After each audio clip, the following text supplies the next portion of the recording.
안녕하세요. 우여곡절이 많은 60여 년의 인생을 산 여자입니다. 살면서 어떤 건 무슨 수를 써서라도 해야 하는 일이 있죠. 그냥 그게 옳고 그래야 하기 때문에 나중에 후회하지 않기 위해 수많은 희생과 노력을 해서라도 해야만 하는 그런 일이요. 하고 나서도 이게 과연 최선이었을까? 맞는 일이었을까? 살면서 수백, 아니 수천, 수억 번의 고민을 하긴 하지만 시간이 흐른 뒤, 역시 하길 잘했다 하는 생각이 들면 그때 내 인생이 틀리지 않았다는 확신을 얻고 나면 또 그렇게 달콤한 순간이 없습니다. 저는 이번에 제 인생의 가장 큰 선택이 결코 틀리지 않았다는 걸 확인했고, 조금이라도 제 인생 이야기가 여러분의 미래에 커다란 교훈이 됐으면 해서 이렇게 사연을 보내게 됐어요. 제 인생을 뒤돌아보면 그렇게 이타적인 삶이 아니었다고 말할 수 있겠네요. 적당히 착하게 살았고, 적당히 제 실속을 챙기고, 적당히 뻔뻔하고, 그렇게 적당히 베풀면서 살아서 어찌 보면 더 정없이 산 게 아닐까 하는 생각을 하곤 했어요. 서른에 만나 결혼한 남편은 늘 봉사나 기부를 숨쉬듯이 하는 사람이라서 지하철에서 자리를 양보하거나 길가에 쓰레기를 줍는 제가 비교적 덜 이타적인 사람으로 보이기도 했네요. 친절과 헌신에는 그 총량과 기준이 없으니 그저 나중에 후회 없이만 하자 하는 마음으로 살았죠. 근데 그런 적당했던 제 인생에 마치 신이 앞으로의 인생도 적당히 살 거냐고 테스트를 하기라도 하는 것처럼 커다란 전환점이 찾아왔어요. 토요일 초저녁에 초등학생이었던 아들이 밥은 안 먹고 치킨을 한 사코 시켜달라고 시위를 해서 두 마리를 시켜서 온 가족이 저녁 대신 닭을 뜯었습니다. 근데 많이 먹을 거라고 두 마리를 시키라고 한 아들은 다리 세 개를 먹고 배가 부르다고 쪼르르 방으로 들어가서 게임을 하더군요. 저도 남편도 입이 짧아서 애매하게 남은 치킨을 다 모아서 음식물 쓰레기를 버리기 위해 나갔습니다.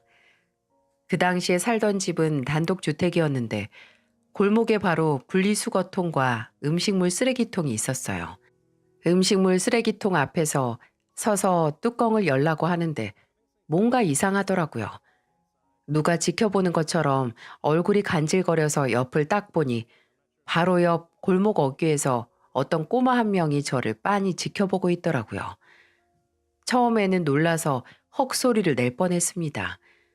어둑어둑해지는데 어린애 하나가 저를 그렇게 쳐다보고 있었으니까요. 왜 저렇게 보고 있지? 라는 의문이 들었죠. 유치원생 정도로 보이는 남자였는데 저랑 눈이 마주쳐도 피하지 않고 쳐다보고 있었네요. 계속 그렇게 대치하고 있을 수도 없어서 저는 통을 열어 남은 고기들을 통 안으로 쏟고 박스는 옆에 분리수거통에 넣었어요. 그리고 뒤를 돌아 집으로 가는데 제 발자국 소리에 맞춰 따박따박 하고 소리가 나는 겁니다. 몇 발자국 가다가 조심스럽게 뒤를 돌아봤는데 아까 그 꼬마애가 음식물 쓰레기통 앞으로 와서 바닥에 떨어진 치킨 한 조각을 후다닥 주워서 입으로 넣는 게 아니겠어요? 제가 버리면서 미처 떨어진 걸 몰랐는데 그걸 멀리서 보고 있던 애가 와서 먹고 있는 거예요. 그게 그 아이와 저의 첫 만남이었네요. 그 광경에 경악이나 당황보다는 마치 정말 보면 안 되는 걸 본 것 같았어요. 가슴이 이상하게 쩌릿하고 울렁거리는 게 저는 본능처럼 제가 보든 말든 버려진 치킨을 먹고 있는 아이에게 다가갔어요. 안녕? 너 이름이 뭐니? 제 인사나 질문에 아이는 미동도 하지 않았죠. 여전히 입에 치킨을 문 채로 커다란 눈만 또르르 굴려서 저를 쳐다봤고요. 근데 가까이에서 자세히 보니 이 아이 너무 지저분했습니다. 옷도 신발도 눈으로 눅눅한 게 보일 정도였고 치킨을 꽉 쥐고 있는 손도 까맣게 타 있었네요. 집은 어디야? 배고프니? 여전히 그 아이는 대답이 없었어요. 제 질문이 많아질수록 뭔가 더 경계하는 것처럼 보이기도 했어요. 저는 일단 아이 눈높이에 맞게 쭈그려 앉았고 아이에게 다시 말을 걸었습니다. 배고프면 뭐 먹을까? 아줌마 집은 저기 저 집이야. 대문 보이지? 배 많이 고프면 가서 밥 먹자. 아줌마가 맛있는 밥 해줄게. 그 치킨보다 더 맛있을 거야. 어? 괜찮아. 걱정 마. 다 먹고 아줌마가 집에 데려다 줄게. 저는 마치 외국인에게 우리말을 하는 것처럼 또박또박하게 말을 했고 크게 율동까지 했어요. 아이는 한참을 저의 원맨쇼를 지켜보다가 마지막에 제가 내민 손을 잡더라고요. 저는 그래, 걱정 마라는 말을 하면서 아이를 저희 집으로 데려갔습니다. 음식물 쓰레기 버리러 간 사람이 웬 꼬질꼬질한 아이와 손잡고 들어왔으니 저희 남편은 이게 대체 무슨 상황이냐 하고 당황해했죠. 뭐야? 누구야? 아, 여기 앞에서 만났어. 근처에서 사나 봐. 쓰레기통 앞에서 뭐 주워 먹을 거 있나 보고 있더라고. 아, 일단 알겠어. 근데 씻기는 것부터 해야겠는데? 내가 씻길게. 그럼 씻기면서 이름이랑 나이도 한번 물어봐봐. 남편이 아이를 씻기고 깨끗한 옷으로 갈아입히면서 아이의 이름이 윤진수이고 나이는 저희 아들과 똑같은 9살이라는 걸 알았습니다. 9살? 우리 명훈이랑 동갑이라고? 전혀 그렇게 안 보여. 난 유치원생인 줄 알았지. 내 생각에는 못 먹어서 아마 몸집이 왜소한 것 같아. 아까 씻기면서 보니까 아우 너무 말랐더라. 보면서 나도 모르게 한숨이 다 나오더라니까. 근데 애가 참 착하고 순해. 남편의 말을 듣고 저는 아이가 입고 있던 옷을 세탁기에 돌리고 바로 밥을 펐습니다. 아이는 산만하게 쌓인 고봉밥을 2그릇이나 먹었네요. 너무 급하게 먹길래 저와 남편은 천천히 먹으라고 밥솥에 있는 밥 다 먹어도 되니까 골고루 먹고 싶은 만큼 다 먹으라고 했습니다. 진수야, 진수는 어디 살아? 아까 아줌마 만났던 골목에서 가까운 곳에 살아? 집이 어딘지 설명해 줄 수 있어? 신진 슈퍼에서 오른쪽으로 돌면 3번째 있는 문. 그 슈퍼 골목이면, 아, 거기 재개발 단지인가 보다. 그럼 진수야, 엄마랑 아빠는 같이 살아? 없어요. 아빠는 하늘 날아갔고, 엄마는 어디 가는지 몰라요. 지금은 누구랑 살고? 할머니. 할머니랑? 그럼 지금 할머니 집에 계실까? 몰라요. 엄마처럼 나가서 안 들어왔어요. 저와 남편은 둘 다 똑같이 난처한 얼굴로 눈을 마주쳤습니다. 들어보니까 아빠는 돌아가시고 엄마는 집을 나간 것 같은데 같이 살게 된 할머니까지 집에 없다는 말에 순간적으로 경찰이나 기관에 연락을 해야 하나 싶었죠. 일단은 아이의 집부터 가서 상황을 한번 봐야 할 것 같아서 저는 아이와 손을 잡고 그 집으로 갔습니다. 그 당시 저희 동네에는 재개발 단지가 있었는데 거의 대다수의 집이 비워져 있었고 일부만 남아서 살고 있었거든요. 아이의 집도 그런 경우였겠죠. 아이의 손에 이끌려간 집은 상상보다 상태가 더 나빴습니다. 일단 전기나 가스가 안 들어오더라고요. 아이는 너무 자연스럽게 작은 현관 앞에 있는 커다란 손전등을 켜서 집 안으로 들어갔어요. 한여름인데 축축하고 서늘한 공기가 집안 전체에 돌아서 등에 소름이 돋을 정도였네요. 정말 집은 며칠 동안 아이 혼자 있던 게 분명했어요. 냉장고는 텅 비어져 있고 생활감이라고는 찾아볼 수 없었기 때문이었죠. 상황을 다 보고 나서 이 집에 아이를 혼자 두고 나오는 건 아무래도 안 될 것 같아서 근처에 너부러진 고지서 봉투에 동네 이웃입니다. 진수가 혼자 있는 게 위험할 것 같아서 저희 집에서 잠시만 맡겠습니다. 집에 돌아오신다면 연락 주세요. 라고 적고는 제 전화번호와 집 주소를 마저 적고 진수와 함께 그 집에서 나왔어요. 아이와 더 대화를 한 후에 아이의 할머니께서 동네에서 폐지를 줍는 일을 하는 걸 알았어요. 그래서 그날은 아이를 저희 집에서 재우고 다음날 월요일 동네 주민센터에 가서 아이 집 주소지에 있는 보호자 이름과 혹시 할머니가 어디 갔는지 아는 사람이 없나 건너 건너 조사를 시작했어요. 그렇게 반나절 끝에 이틀 전에 동네 골목에서 폐지 리어카와 자동차가 충돌을 해서 사고가 났고 그 리어카 주인이 바로 아이의 할머니라는 걸 알아냈네요. 할머니께서 가까운 병원에 입원한 상태라는 걸 알고 바로 진수를 데리고 그 병원으로 찾아갔어요. 할머니께서는 그때 아직 정신을 차리지 못하셔서 미처 손주의 안위를 누군가에게 연락을 해봐달라 부탁할 수 없던 상태였던 거고 아이는 그렇게 며칠 혼자서 방치됐던 겁니다. 나중에 정신을 차린 할머니께서는 아이를 데리고 온 제게 자초지종을 듣고 정말 고맙다고 내가 사경을 헤매면서도 계속 진수 걱정을 했다고 하시면서 우시더군요. 근데 아이가 할머니를 다시 찾아서 다행인 것과는 별개로 할머니께서는 교통사고로 엉덩이 골절을 좀 크게 다쳐서 더 이상은 폐지를 줍는 일을 못하실 것 같다고 의사가 말하더군요. 할머니께서는 그 말을 듣고 크게 좌절하셨죠. 아이고, 이걸 어째. 내가 우리 진수 학교 보내려고 그 돈 모으는 건데 이제 그거라도 못 모으면 우리 불쌍한 손주는 무슨 돈으로 공부시켜. 내가 못 산다 정말. 이걸 어째. 이걸 어째. 하루 벌어 하루 사는 아이의 집에서 그 수입이 끊기게 됐으니 아마 눈앞이 깜깜하셨을 겁니다. 할머니께서 일을 못하신다는 말을 병원에서 듣고 생각이 많아지더라고요. 몸이 나으신다고 해도 당장은 할머니께서 받으신 사고 합의금으로 어찌어찌 살 수 있겠지만 아직 9살인 손주를 혼자서 키운다고 생각하면 그 합의금이 충분하지 않았으니까요. 저는 남편과 긴 대화를 나눴습니다. 근본적이지 못해도 좀 진수가 살기 편하게 도움 줄 수 있을까? 당신 진짜 진수한테 빠졌구나. 어디서 마음이 그렇게 약해진 거야? 애가 딱하잖아. 아휴, 모르겠어.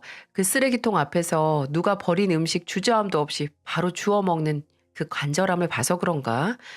진수만 보면 괜히 가슴이 짠하다. 게다가 우리 명훈이랑 동갑이잖아.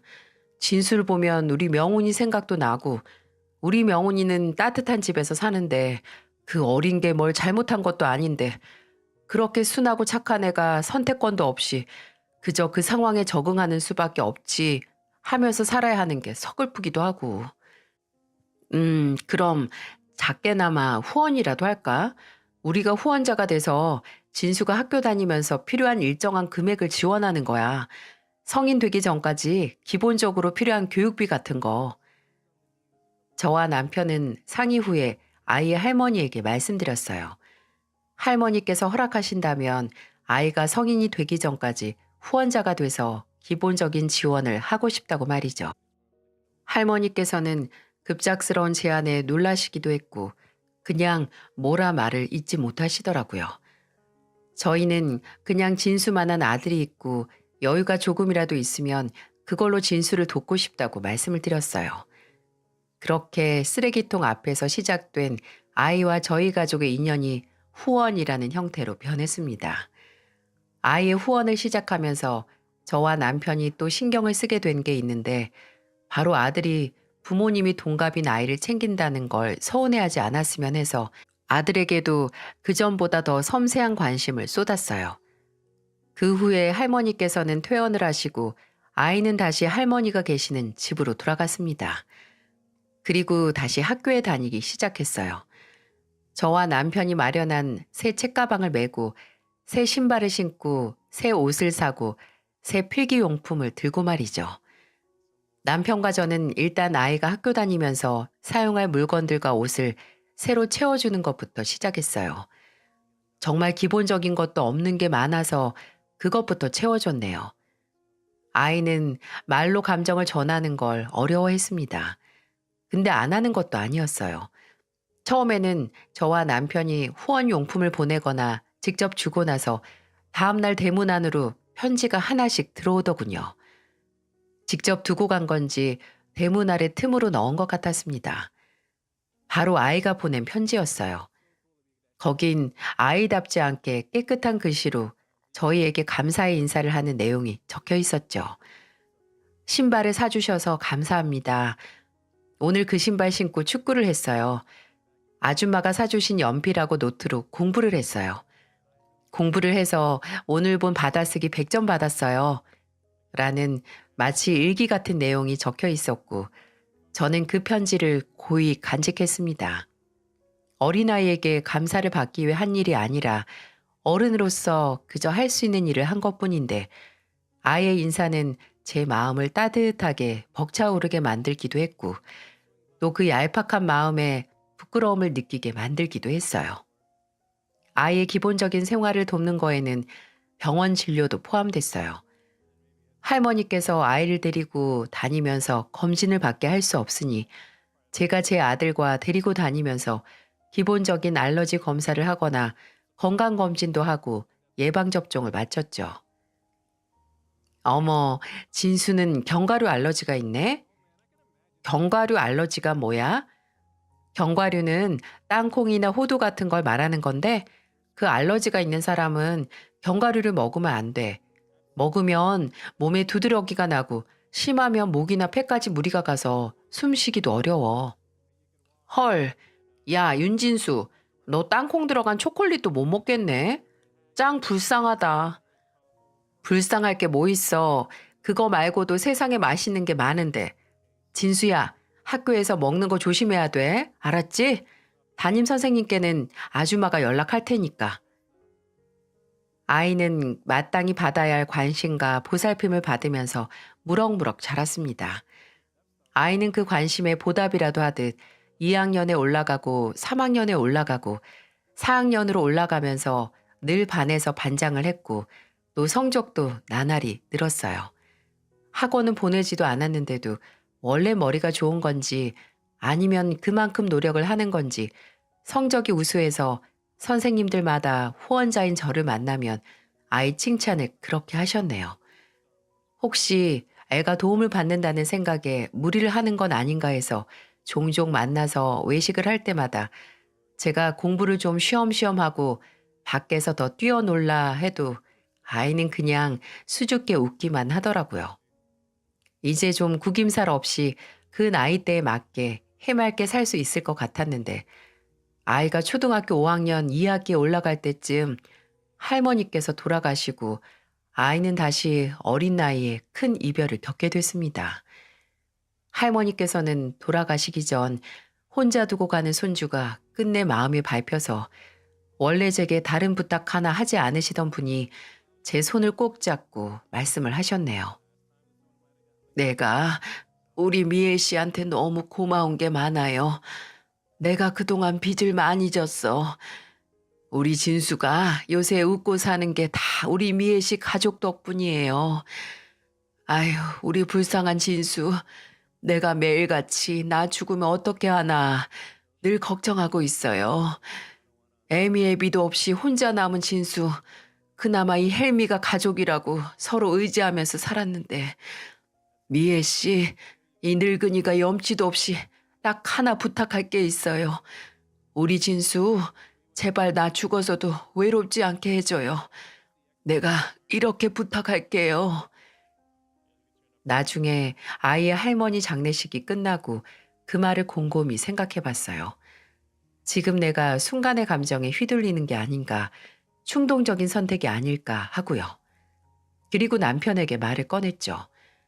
아이를, 진수를 아예 양자로 들여오는 게 어떨까 하고요. 남편 또한 제가 말하기 전에 혼자 생각을 하고 있었더라고요. 그게 맞는 거라고 생각을 했어요. 이미 아이의 후원을 시작할 때부터, 아니, 집에 들이고 씻겨서 배를 채워줬을 때부터 그저 가벼운 마음으로 일회용적인 도움을 주려던 게 아니었거든요. 그날 아이를 저희 집에 들였을 때 아이는 저희 부부의 마음으로 들어온 겁니다. 하지만 그게 맞는 일이라고 해도 일단 입양을 하기 전에 생각해야 할 게 너무 많았어요. 일단 아이가 저희와 한 가족이 되는 걸 원할지 알아야 했고 또 저희는 아들의 의견도 들어야 했으니까요. 저희 아들은 아이와 친하진 않았거든요. 오히려 조금 무시하는 경향이 있어서 제가 매번 주의를 줬었으니까요. 다행히 혼자 남은 아이에게 앞으로 저희 가족이 돼서 살고 싶은지 물어봤을 때 아이는 그러고 싶다고 조심스럽게 대답하더군요. 원치 않는다면 호칭을 엄마나 아빠라고 안 불러도 된다고 했지만 꽤 쉽게 저와 남편을 엄마 아빠라고 부르기도 했고요. 문제는 저희 아들이었습니다. 처음에 입양 얘기를 꺼냈을 때 아들은 크게 문제를 삼지 않았어요. 제가 아이가 이제 가족으로 들어올 건데 괜찮겠냐, 네 생각은 어떠냐고 물었을 때 그냥 어깨를 으쓱거리면서 모른다고 알아서 하라고 했던 게 아들이었거든요. 생일로 치면 아이가 아들보다 생일이 좀 빠르긴 했는데 제가 괜히 형 동생까지 할 것 없이 그냥 서로 이름으로 부르고 친구처럼 지내라고 했거든요. 근데 아들은 종종 아이를 굴러 들어온 돌이라고 하며 돌멩이라고 불렀습니다. 남편은 그 말을 들을 때마다 무섭게 아들을 혼냈어요. 남편과 저 둘 다 갑자기 세 식구가 그것도 같은 나이의 동급생과 형제가 돼서 혼란스럽고 불만 있는 아들의 마음을 이해했어요. 아들에게 네가 아직 마음의 준비가 안 됐다면 진수를 가족으로 생각 안 해도 된다. 천천히 받아들이기 위해서 다 같이 노력해 보자고 했고요. 아이에게도 아들이 아직 마음의 준비가 안 된 것 같으니 시간을 길게 잡고 가까워지자고 말하기도 했죠. 아이는 그 때문에 집에서 더 눈치를 보게 됐지만 아들은 더 아나무인이 되는 것 같았습니다. 그저 시간이 치료를 해줄 거라고 생각했어요. 저도 남편도 아이들과 대화를 많이 하고 노력하면 언젠가 아들도 아이를 가족으로 받아들이고 정말 한 가족이 될 수 있을 거라고요. 근데 정말 처음으로 아이를 양자로 입양한 게 잘못된 선택이 아니었을까 하는 고민을 하게 된 사건이 터졌어요. 아들과 아이가 중학교 2학년에 올라갔을 때 학교로부터 연락을 받았어요. 아들이 학교 폭력의 가해자이고 또 아이가 학교 폭력의 피해자가 됐다고 말이죠. 처음에는 그 둘이 연관 있는 사건이라고 생각을 못했어요. 근데 알고 보니까 아들이 학교에서 아이를 괴롭혔다고 하더라고요. 서로 다른 반이었는데 저희 집안 사정을 알고 있던 아이의 담임 선생님이 괴롭힘 현장을 발견하고 제게 연락을 한 거예요. 명훈이가 진수한테 글쎄 억지로 이걸 먹이고 있더라고요. 제가 알기로는 진수가 알러지가 있는 걸로 알고 있는데 명훈이는 장난이었다고 하고 진수도 안 먹고 뱉어서 괜찮다고 하는데 어머니께서 좀 알고 계셔야 할 것 같아서요. 담임 선생님이 제게 내민 건 땅콩이 들어간 초콜릿이었어요. 순간 어질했습니다. 내가 괜한 객기로 능력도 안 되는데 아이를 입양했나? 나와 남편의 선택 때문에 아들은 부모님의 관심을 나눠 가져야 하는 아이를 미워하게 됐고 또 그 아이는 그 미움을 받게 된 건 아닌가 하는 생각이 들어서 마음이 참 무거웠어요.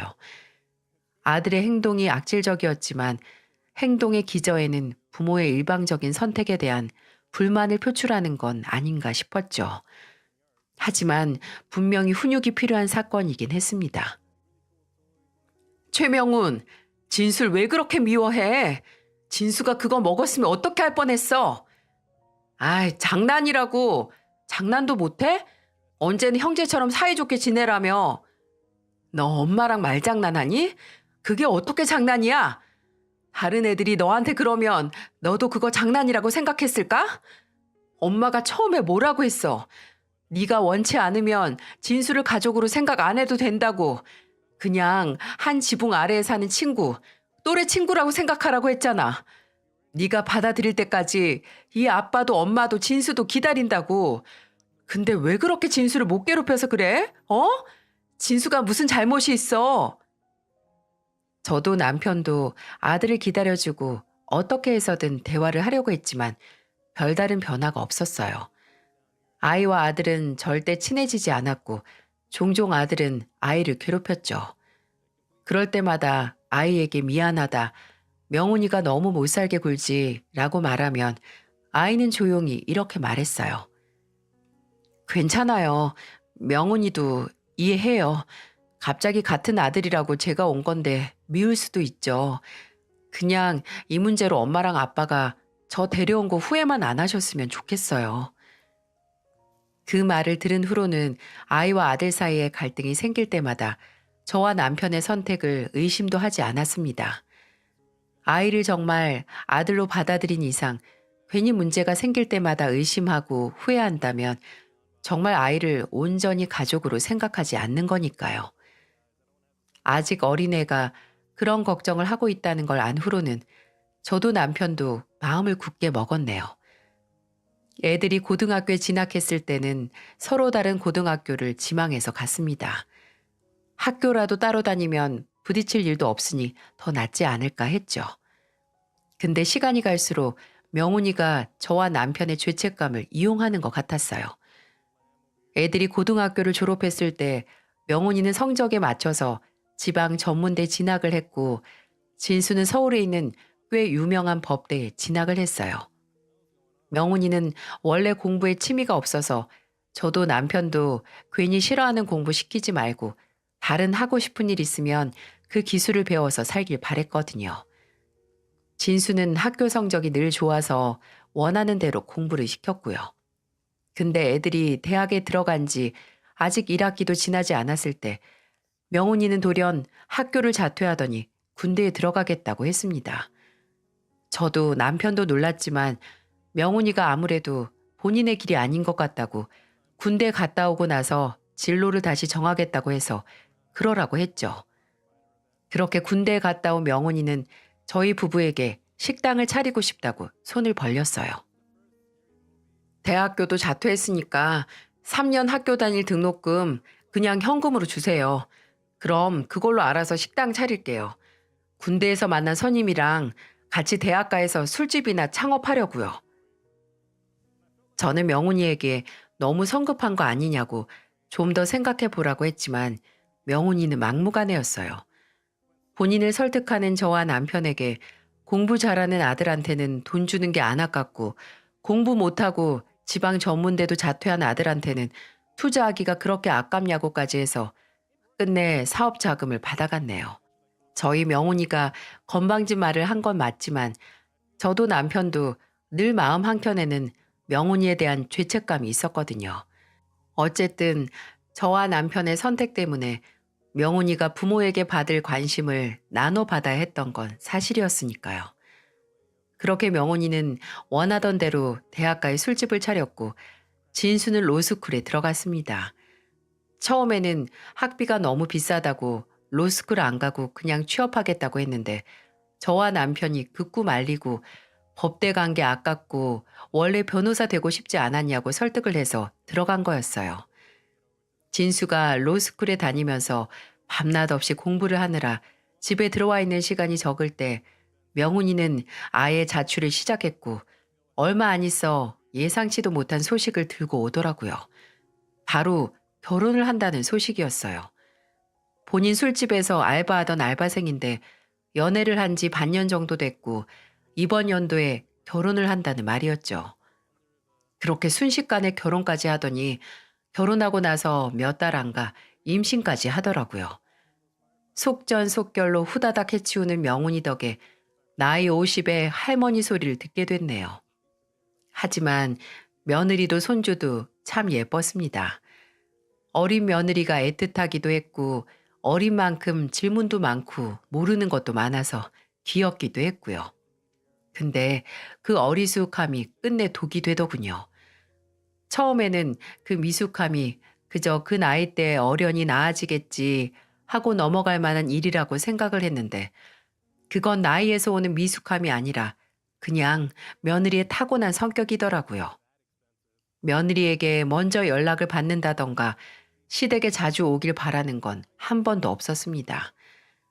저희 부부는 제사도 안 지내서 그냥 명절에 만나서 외식을 하든 집에서 해 먹든 같이 밥 한 끼 먹는 걸로 만족을 했고 무소식이 희소식이라고 종종 서로 생각나면 연락하는 정도가 적당하다고 생각을 했어요.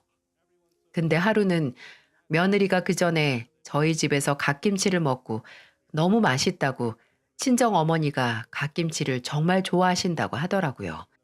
저희 집도 사 먹는 김치였는데 김치를 새로 주문하러 갈 때 그 김에 사돈 댁에도 보내려고 며느리에게 주소를 묻기 위해 전화를 했네요. 근데 전화가 안 되더라고요.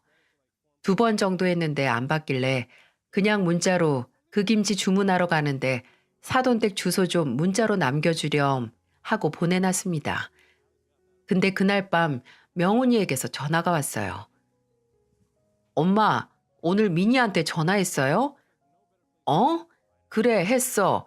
미니 친정 주소 좀 물어보려고. 아유, 엄마, 미니한테 전화 좀 하지 마세요. 미니가 엄마 전화만 오면 가슴이 떨린다고 하잖아요. 부담스럽다고. 뭐? 아니, 내가 몇 번을 했다고 그래? 그리고 내가 평소에 미니한테 전화를 하면 얼마나 한다고? 오늘 한 것도 거의 몇 주 만에 한 것 같은데. 근데 미니가 왜 엄마가 부재중 전화 남겼다고 치를 떨어요? 아, 아무튼 미니한테 연락 좀 작작하세요, 진짜. 엄마도 시어머니라고 시집살이 하는 거예요? 그저 시자만 들어가면 뭐든 싫다는데 그게 이런 건가 봅니다. 성가시고 괜한 배려를 한 것도 아니고 먼저 본인 입으로 친정에 보내고 싶다고 한 김치 보내준다고 주소 묻는 것도 싫다고 하니 저도 에너지 낭비할 것 없이 그냥 아예 신경을 꺼버렸죠. 어처구니가 없는 게 나중에 또 그 김치 보내달라고 따로 연락 온 거 아시나요? 참나. 그냥 문자로 그 김치 파는 가게 주소만 보냈습니다. 근데 정말 문제는 따로 있었어요. 로스쿨에 들어갔던 진수가 변호사 시험을 막 앞뒀을 때였어요. 저도 남편도 큰 시험을 앞둔 진수 걱정에 매일 기도하는 마음으로 예민해져 있었는데 그때쯤 명훈이가 저희 부부에게 손을 벌리는 게 늘어만 가더라고요. 원래 종종 금전적인 도움을 요청한 적이 많았는데 그때마다 저나 남편이나 할 수 있는 한에서는 도와줬습니다. 명훈이에게는 가정이 있고 또 어린 손주가 있으니 장사가 잘 안 되는 날이 있구나 하고 안쓰러운 마음에서였죠. 근데 그게 점점 선을 넘는 거예요. 나중에 그 돈이 모두 며느리 허영심을 채우기 위해 쓰였다는 걸 알게 됐을 때 뒤로 넘어갈 뻔했네요. 휴대폰 문자 메신저에 보면 원하는 사진으로 프로필을 만들 수 있는 거 아시죠? 근데 그 사진이 매번 명품 가방 사진으로 바뀌어 있더라고요. 그냥 가방 사진이면 그러려니 하는데 그걸 들고 있는 사람이 며느리인 겁니다. 아니, 남편은 매달 집에 와서 돈을 받아가는데 며느리는 한 개에 4,500 하는 가방을 그렇게 몇 개씩이나 들고 다니더니 하루는 손주를 잠깐 저한테 맡긴다고 왔었거든요. 그때 타고 온 차에 글쎄 새로 뽑은 것 같은 외제차더라고요. 그 후에 또 명훈이가 돈 달라고 와서 그냥 보냈습니다. 네 아내한테 외제차나 명품 가방 사주려고 돈 받으러 온 거면 그냥 가라고요. 사치스러운 생활을 유지하기 위해 돈을 가져간 거라면 저희가 도움을 줄 필요가 없는 거죠. 명훈이에게는 더 이상 손 벌릴 생각하지 말고 둘이 알아서 벌어서 살라고 하고 보냈네요. 명훈이는 어떻게 이럴 수 있냐고, 나 지금 힘든 거 안 보이냐고 부득부득 소리를 질렀지만 이미 마음이 돌아선 저희 부부에게는 통하지 않았죠. 근데 그 후에 명훈이가 어떻게 나온 줄 아세요? 술에 만취를 해서 집에 전화를 하더니 이러는 겁니다. 아, 하나뿐인 아들 도와주는 게 그렇게 힘들어요? 아, 아닌가? 아들이 하나가 아니라서 안 도와주는 건가? 장래에 변호사 될 아들이 있어서? 아, 명훈아, 너 술 먹었으면 그냥 자라 자. 후회할 짓 하지 말고. 아, 잠깐만. 끊기만 해요? 네? 아, 엄마, 미니가 뭐라고 하는 줄 아세요? 부모가 돼서 돈 한 푼 안 준다고 우리 집더러 거지 집안이래. 네? 돈 있는 거 뻔히 아는데 안 준다고 마음이 거지인 집안이래요. 나 이렇게 돈 없는 인간인 줄 알았으면 아예 안 만났을 거래요. 진짜 거렁뱅이 같은 게 누군지 생각 좀 해봐라. 사치나 하려고 돈 빌리는 너희인지 아니면 자식 제대로 사람 구실하며 살았으면 해서 지원 끄는 나랑 네 아버지인지 그만 끊는다. 너 이렇게 부모도 못 알아보고 주정할 거면 아예 연락하지 마. 그 말도 안 되는 통화 이후에 저는 따로 며느리를 만나서 얘기를 했습니다. 애들 집 근처 커피숍까지 가서 며느리에게 이제 명훈이한테 일체 금전적인 도움 주지 않을 거니까 그렇게 알라고 했죠. 원하는 대로 살고 싶으면 남편 앞세워서 구걸하게 하지 말고 차라리 일을 하라고 했어요. 며느리는 아무 말도 안 하고 분한지 눈만 내리 깔고 있더라고요. 근데 그게 거대한 후폭풍을 불러왔습니다. 그날 밤에 술에 잔뜩 취한 명훈이가 집에 왔어요. 진수는 시험이 얼마 남지 않았기 때문에 늦게까지 공부를 하고 들어와서 집에 없었고 저와 남편만 있었거든요. 뭔가 잔뜩 성이 나서 들어온 명훈이는 갑자기 정말 짐승처럼 소리를 지르면서 온 집안을 휘젓고 다녔습니다. 명훈이 너 뭐 하는 짓이야? 몰라서 물어요? 엄마가 미니한테 가서 이상한 소리 했다면서요. 미니가 지금 나랑 못 산다고 하잖아. 나같이 시댁도 무능력하고 꼰대 같은 집안하고는 못 산대. 이거 어떻게 할 거야? 책임져. 며느리한테 무슨 소리를 들은 건지 저 때문에 이혼하게 생겼다고 고래고래 소리를 지르면서 집에 있는 화병을 들어 깨고 탁자를 밀어 넘어뜨리고 나중에는 아예 식탁까지 엎으려고 해서 남편이 말렸더니 부모도 못 알아보는 건지 남편까지 밀고 옆에 있던 저도 밀치려고 하는 겁니다. 그걸 본 남편이 머리 끝까지 화가 나서 처음으로 명훈이의 뺨을 내리쳐 버렸네요. 너 당장 이 집에서 나가. 너 같은 아들 둔 적 없다. 아내 말 하나 이리저리 휘둘려서 부모도 못 알아보고 네가 그러고도 사람 새끼야? 우리가 널 어떻게 키웠는데 행여 나중에 원망하고 상처받을까. 나랑 네 엄마가 얼마나 참으면서 살았는데 이 은혜도 모르는 놈? 당장 나가! 아, 그러셨어요? 죄송하게 됐네요. 나도 이렇게 그지 같은 집구석 제발 오라고 해도 이제 안 와. 명훈이는 마지막으로 식탁 의자를 발로 꽝 차더니 집을 나갔습니다. 저와 남편은 행여 집에 온 진수가 난리가 난 집을 보고 공부에 집중을 못하고 걱정을 할까 싶어서 화를 삭힐 틈도 없이 집 청소를 했네요. 바닥에 깨진 유리병을 치우면서 어쩌다 이렇게 된 건지 명훈이는 정말 진수를 데려온 이후부터 점점 엇나가다가 저런 인간으로 성장을 하게 된 건지 생각을 했어요. 정말 그렇게 안 되게 하기 위해 저도 남편도 노력했는데 그게 다 헛수고가 된 건지 하는 생각에 허무해졌네요. 가뭄에도 단비가 온다고 그렇게 암울했던 저희 집에 희소식이 날아왔습니다. 진수가 변호사 시험에 합격해서 그렇게 바라던 변호사 자격증을 따게 된 거예요.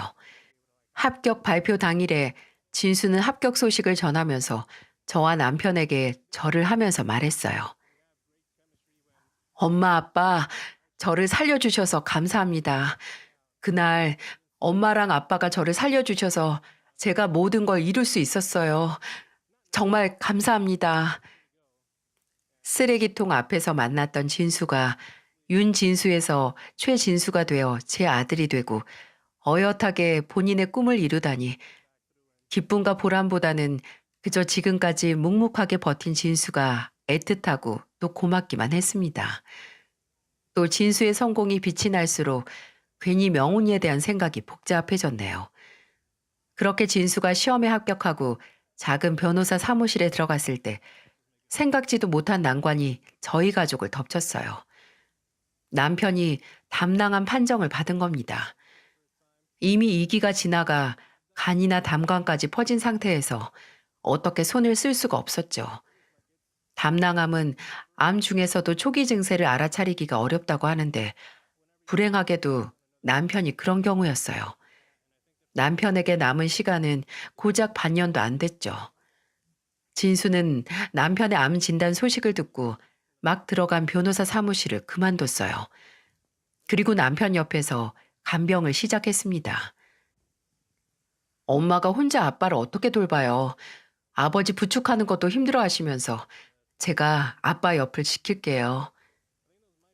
진수도 저도 남편 옆에 꼭 붙어서 조금이라도 더 남편의 고통을 덜어주기 위해 뭐든 했고 조금이라도 같이 시간을 보내면서 좋은 기억을 남기기 위해 노력했어요.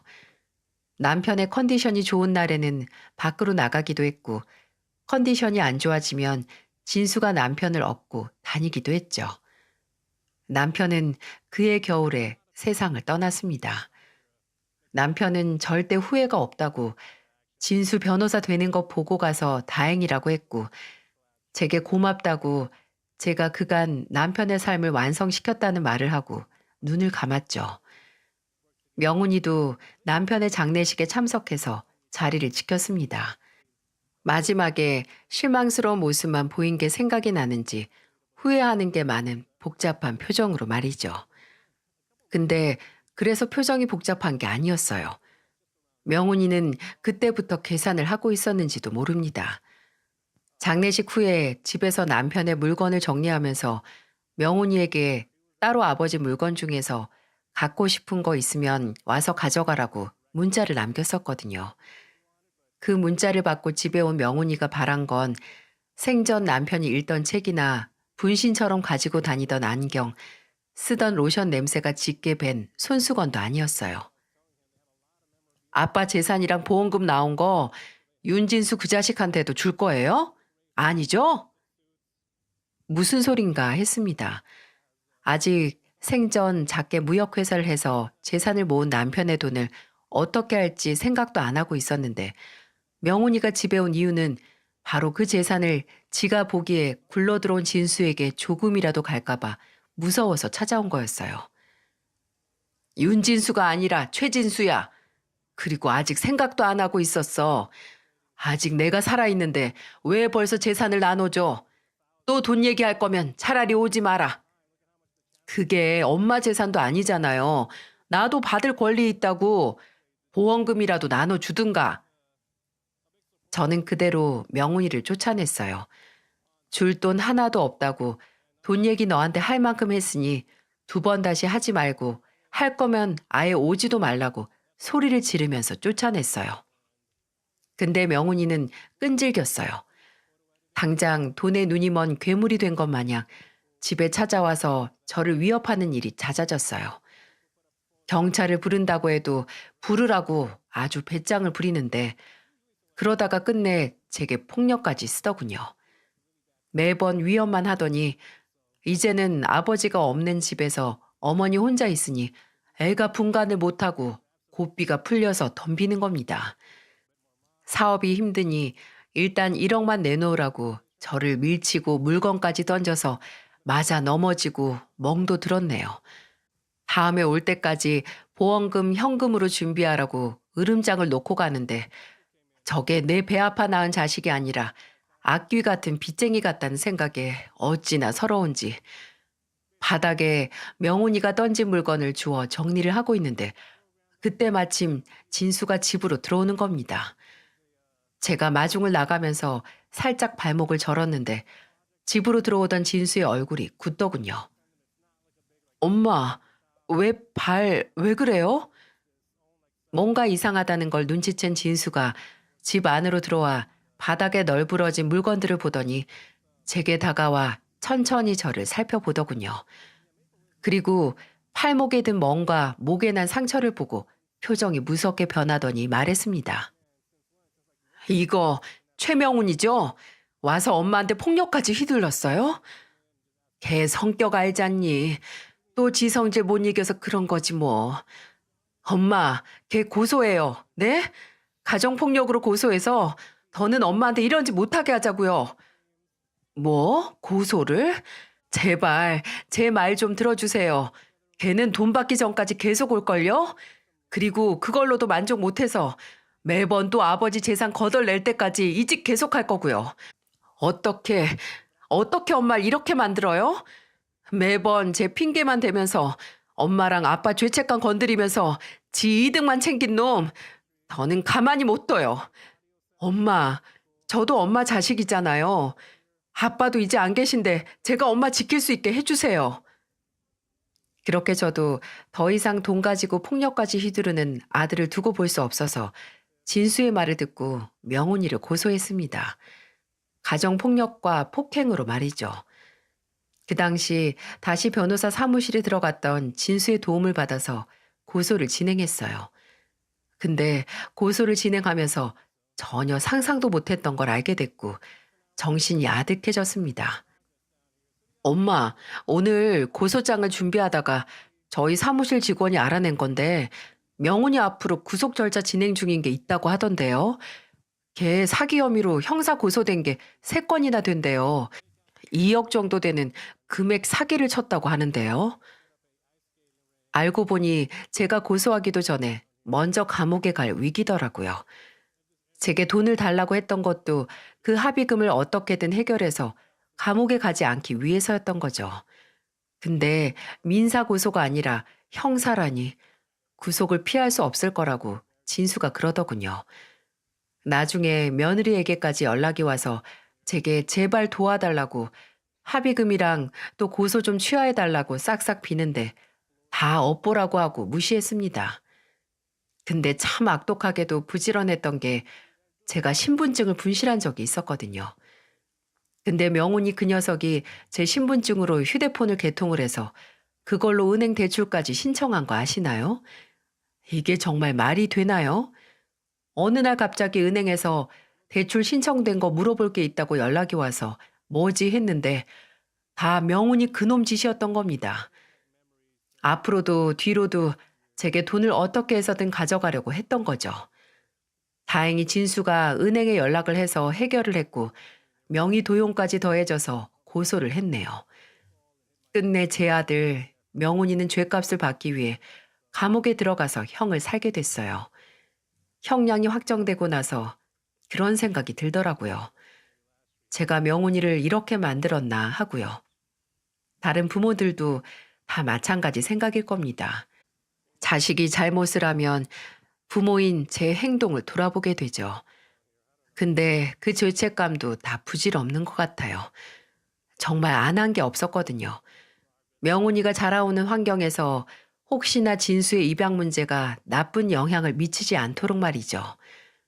근데 부모인 저나 남편이 무슨 짓을 해도 바뀌지 않았으니 받아들이는 자식에게도 책임이 있는 거겠죠. 명훈이는 30이 다 되도록 계속 제 죄책감을 이용해서 편하게 살려고 한 업보를 이제 받는 거라고 생각합니다. 그리고 부모로서 이제라도 아들이 명훈이가 정신을 차릴 수 있게 책임을 졌으면 하고요. 지금은 진수가 결혼을 한 후에 며느리와 함께 셋이 살고 있습니다. 처음 결혼한다고 같은 사무실에서 일하는 아가씨를 데리고 왔을 때 이제 정말 부모로서 내 역할은 거의 끝났구나 했거든요.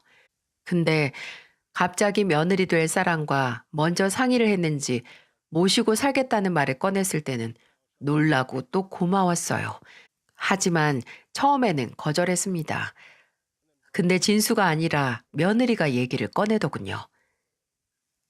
진수 씨한테 지금까지 어떻게 살아왔는지 또 어떤 부모님 아래서 자랐는지 다 들었어요. 아마 어머님이 안 계셨더라면 저도 진수 씨도 아예 만나지도 못했겠죠. 진짜 같은 인간으로서 어머님이 존경스럽고 또 지금까지 진수 씨를 키워오시면서 마음고생도 많이 하셨을 거예요. 저는 진수 씨가 저랑 결혼을 하고 같이 살면서 어머님에게 받은 은혜를 다 갚았으면 좋겠어요. 진수 씨도 그래야 마음이 편할 거고 어머니께서도 받으실만 하니까요. 저는 어머니께서 부담스러워하지 마시고 우리 다 같이 살았으면 좋겠어요. 그 마음이 너무 예쁘고 또 감격스러워서 떠밀리는 척하고 아들네 부부와 같이 살고 있네요. 요즘 괜히 명훈이가 사고를 치고 고생을 시킬 때마다 진수의 입양이 과연 모두에게 맞는 일이었나 하고 고민했던 걸 후회하고 있습니다. 모든 사람을 만족시키는 선택은 세상에 없죠. 모두 같이 사는 입장에서 타협하고 양보하고 어떻게 해서든 접점을 맞춰가기 위해 노력을 해야 합니다. 그 과정에서 계속해서 불만만 가지고 본인의 실패를 정당화하는 게 문제인 거지 아예 그 전에 선택 자체가 문제인 건 아니니까요. 지금은 그저 그날 음식물 쓰레기통 앞에서 작고 마른 아이를 만났던 게 제 인생에 있어서 제일 큰 행운인 것 같습니다. 다음으로 잘한 일은 아마 남편을 만났던 거겠죠.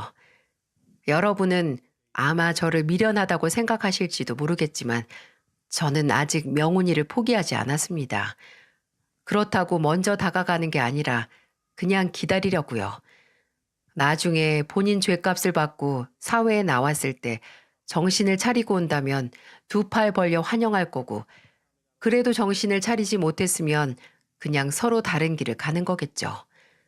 그저 부디 어리석은 제 아들 명훈이가 본인의 문제가 뭔지 알고 제발 상황 탓을 하지 않는 사람으로 변했으면 좋겠네요.